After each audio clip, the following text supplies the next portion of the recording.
So how do I prepare mentally for practices and matches? I have 3 different phases I go through preparing for any kind of preparation.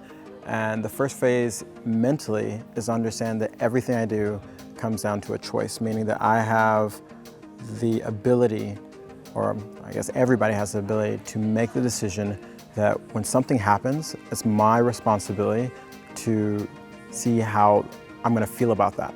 So I think a lot of times people put that decision, or they just react. And so if something bad happens, they assume that you have to react badly. And for me, being mentally prepared means that no matter what happens, I have the choice to react the way I want to react. And so I choose to look at the situation and figure out how can I overcome it.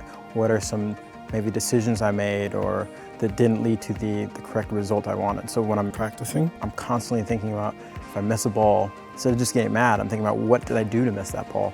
I take on the responsibility so I can fix it. And I feel like if I have that responsibility, then that means I can make a change in it. The second phase is that I like to meditate.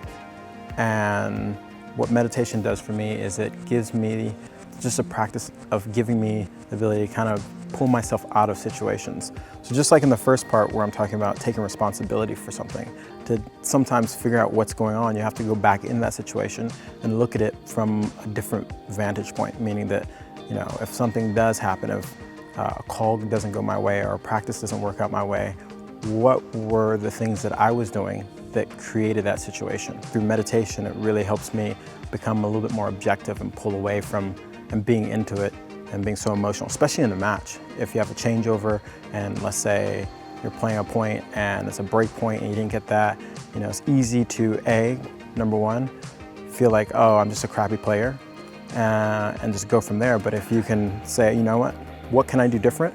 And then go back to that situation and look at it from a different angle and go, okay, maybe I can chip it instead of trying to hit it or come over it. Maybe I can stand further back. It starts opening up a lot of different options.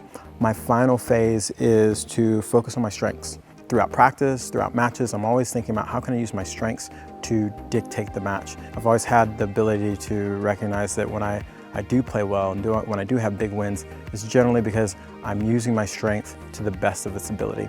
So what that means in practice is I work on patterns and different plays that incorporate my strengths and what I do really well, and I try to make sure I can do those to, you know, the backhand corner, the forehand corner, high and heavy, but constantly using my strengths with like my forehand, my speed, my serve. So I'm constantly looking at ways to open up as many options to deal with as many different situations that other players might throw at me by using those strengths. And these are the 3 processes I go through before I do any practice or match.